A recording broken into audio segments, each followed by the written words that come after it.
Perempuan-perempuan yang melayani Yesus. Tidak lama sesudah itu Yesus berjalan berkeliling dari kota ke kota dan dari desa ke desa memberitakan Injil Kerajaan Allah. Ke-12 muridnya bersama-sama dengan dia dan juga beberapa orang perempuan yang telah disembuhkan dari roh-roh jahat atau berbagai penyakit, yaitu Maria yang disebut Magdalena yang telah dibebaskan dari 7 roh jahat, Yohana istri Huja, bendahara Herodes, Susana, dan banyak perempuan lain. Perempuan-perempuan ini melayani rombongan itu dengan kekayaan mereka. Perumpamaan tentang seorang penabur. Ketika orang banyak berbondong-bondong datang, yaitu orang-orang yang dari kota ke kota menggabungkan diri pada Yesus, berkatalah ia dalam suatu perumpamaan. Adalah seorang penabur keluar untuk menaburkan benihnya. Pada waktu ia menabur, sebagian benih itu jatuh di pinggir jalan, lalu diinjak orang, dan burung-burung di udara memakannya sampai habis. Sebagian jatuh di tanah yang berbatu-batu, dan setelah tumbuh, ia menjadi kering karena tidak mendapat air. Sebagian lagi jatuh di tengah semak duri, dan semak itu tumbuh bersama-sama dan menghimpitnya sampai mati. Dan sebagian jatuh di tanah yang baik, dan setelah tumbuh berbuah 100 kali lipat. Setelah berkata demikian, Yesus berseru, "Siapa mempunyai telinga untuk mendengar, hendaklah ia mendengar." Murid-muridnya bertanya kepadanya, "Apa maksud perumpamaan itu?" Lalu ia menjawab, "Kepadamu diberi karunia untuk mengetahui rahasia kerajaan Allah, tetapi kepada orang-orang lain hal itu diberitakan dalam perumpamaan, supaya sekalipun memandang mereka tidak melihat, dan sekalipun mendengar mereka tidak mengerti." Inilah arti perumpamaan itu. Benih itu ialah firman Allah. Yang jatuh di pinggir jalan itu ialah orang yang telah mendengarnya. Kemudian datanglah iblis lalu mengambil firman itu dari dalam hati mereka, supaya mereka jangan percaya dan diselamatkan. Yang jatuh di tanah yang berbatu-batu itu ialah orang yang setelah mendengar firman itu menerimanya dengan gembira. Tetapi mereka itu tidak berakar. Mereka percaya sebentar saja, dan dalam masa pencobaan mereka murtad. Yang jatuh dalam semak duri ialah orang yang telah mendengar firman itu, dan dalam pertumbuhan selanjutnya mereka terhimpit oleh kekhawatiran dan kekayaan dan kenikmatan hidup, sehingga mereka tidak menghasilkan buah yang matang. Yang jatuh di tanah yang baik itu ialah orang yang setelah mendengar firman itu menyimpan dalam hati yang baik dan mengeluarkan buah dalam ketekunan. Perumpamaan tentang pelita. Tidak ada orang yang menyalakan pelita lalu menutupinya dengan tempayan atau menempatkannya di bawah tempat tidur, tetapi ia menempatkannya di atas kaki Dian, supaya semua orang yang masuk ke dalam rumah dapat melihat cahayanya. Sebab tidak ada sesuatu yang tersembunyi yang tidak akan dinyatakan, dan tidak ada sesuatu yang rahasia yang tidak akan diketahui dan diumumkan. Karena itu, perhatikanlah cara kamu mendengar. Karena siapa yang mempunyai, kepadanya akan diberi. Tetapi siapa yang tidak mempunyai, daripadanya akan diambil juga apa yang ia anggap ada padanya. Yesus dan sanak saudaranya.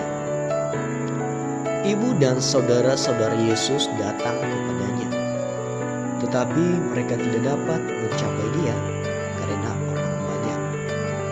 Orang memberitahukan kepadanya, "Ibumu dan saudara-saudaramu ada di luar dan ingin bertemu dengan engkau." Tetapi ia menjawab mereka, "Ibuku dan saudara-saudaraku ialah mereka yang mendengarkan firman Allah dan melakukannya." Angin ribut diredakan. Pada suatu hari Yesus naik ke dalam perahu bersama-sama dengan murid-muridnya, dan ia berkata kepada mereka, "Marilah kita bertolak ke seberang danau." Lalu bertolaklah mereka. Dan ketika mereka sedang berlayar, Yesus tertidur. Sekonyong-konyong turunlah taufan ke danau, sehingga perahu itu kemasukan air dan mereka berada dalam bahaya. Maka datanglah murid-muridnya membangunkan dia. Katanya, "Guru, Guru, kita binasa." Ia pun bangun, lalu menghardik angin dan air yang mengamuk itu. Dan angin dan air itu pun reda, dan danau itu menjadi teduh. Lalu katanya kepada mereka, "Di manakah kepercayaanmu?" Maka takutlah mereka dan heran. Lalu berkata seorang kepada yang lain, "Siapa gerangan orang ini, sehingga ia memberi perintah kepada angin dan air dan mereka taat kepadanya?" Yesus mengusir roh jahat dari orang Gerasa. Lalu mendaratlah Yesus dan murid-muridnya di tanah orang Gerasa yang terletak di seberang Galilea. Setelah Yesus naik ke darat, datanglah seorang laki-laki dari kota itu menemui dia. Orang itu dirasuki oleh setan-setan, dan sudah lama ia tidak berpakaian dan tidak tinggal dalam rumah, tetapi dalam pekuburan. Ketika ia melihat Yesus, ia berteriak, lalu tersungkur di hadapannya dan berkata dengan suara keras, "Apa urusanmu dengan aku, Yesus, Anak Allah yang Maha Tinggi? Aku memohon kepadamu supaya engkau jangan menyiksa aku." Ia berkata demikian sebab Yesus memerintahkan roh jahat itu keluar dari orang itu. Karena sering roh itu menyeret-nyeret dia, maka untuk menjaganya ia dirantai dan dibelenggu. Tetapi ia memutuskan segala pengikat itu, dan ia dihalau oleh setan itu ke tempat-tempat yang sunyi. Dan Yesus bertanya kepadanya, "Siapakah namamu?" Jawabnya, "Legion," karena ia kerasukan banyak setan.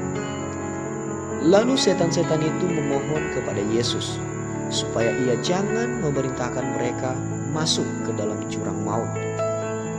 Adalah di sana sejumlah besar babi sedang mencari makan di lereng gunung. Lalu setan-setan itu meminta kepada Yesus supaya ia memperkenankan mereka memasuki babi-babi itu. Yesus mengabulkan permintaan mereka. Lalu keluarlah setan-setan itu dari orang itu dan memasuki babi-babi itu. Kawanan babi itu terjun dari tepi jurang ke dalam danau, lalu mati lemas. Setelah penjaga-penjaga babi itu melihat apa yang telah terjadi, mereka lari lalu menceritakan hal itu di kota dan di kampung-kampung sekitarnya. Dan keluarlah orang-orang untuk melihat apa yang telah terjadi. Mereka datang kepada Yesus dan mereka menjumpai orang yang telah ditinggalkan setan-setan itu duduk di kaki Yesus. Ia telah berpakaian dan sudah waras, maka takutlah mereka. Orang-orang yang telah melihat sendiri hal itu memberitahukan kepada mereka, bagaimana orang yang dirasuk setan itu telah diselamatkan. Lalu seluruh penduduk daerah Gerasa meminta kepada Yesus supaya ia meninggalkan mereka, sebab mereka sangat ketakutan. Maka naiklah ia ke dalam perahu, lalu berlayar kembali. Dan orang yang telah ditinggalkan setan-setan itu meminta supaya ia diperkenankan menyertainya. Tetapi Yesus menyuruh dia pergi. Katanya, "Pulanglah ke rumahmu dan ceritakanlah segala sesuatu yang telah diperbuat Allah atasmu." Orang itu pun pergi mengelilingi seluruh kota dan memberitahukan segala apa yang telah diperbuat Yesus atas dirinya. Yesus membangkitkan anak Yairus dan menyembuhkan seorang perempuan yang sakit pendarahan. Ketika Yesus kembali, orang banyak menyambut dia sebab mereka semua menanti-nantikan dia. Maka datanglah seorang yang bernama Yairus. Ia adalah kepala rumah ibadat. Sambil tersungkur di depan kaki Yesus, ia memohon kepadanya supaya Yesus datang ke rumahnya, karena anaknya perempuan yang satu-satunya yang berumur kira-kira 12 tahun hampir mati. Dalam perjalanan ke situ, Yesus didesak-desak orang banyak. Adalah seorang perempuan yang sudah 12 tahun menderita pendarahan dan yang tidak berhasil disembuhkan oleh siapapun. Ia maju mendekati Yesus dari belakang dan menjamah jubahnya. Dan seketika itu juga berhentilah pendarahannya. Lalu kata Yesus, "Siapa yang menjamah aku?"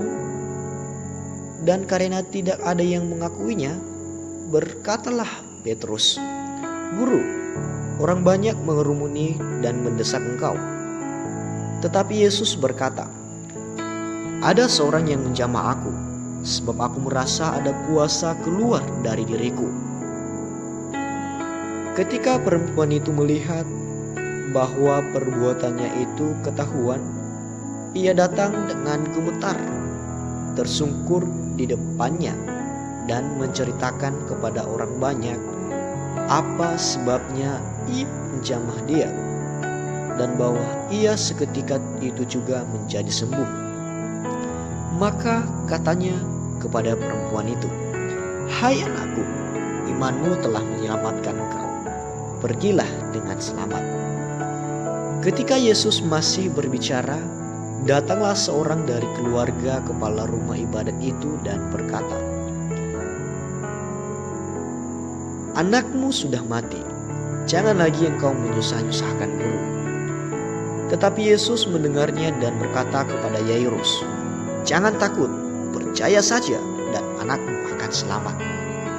Setibanya di rumah Yairus, Yesus tidak memperbolehkan seorang pun ikut masuk dengan dia, kecuali Petrus, Yohanes, dan Yakobus, dan ayah anak itu serta ibunya.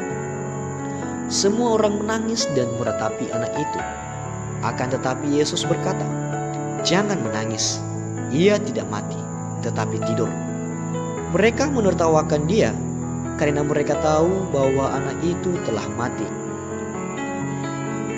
Lalu Yesus memegang tangan anak itu dan berseru, katanya, "Hai anak, bangunlah." Maka kembalilah roh anak itu, dan seketika itu juga ia bangkit berdiri. Lalu Yesus menyuruh mereka memberi anak itu makan, dan takjublah orang tua anak itu. Tetapi Yesus melarang mereka memberitahukan kepada siapapun juga apa yang terjadi itu.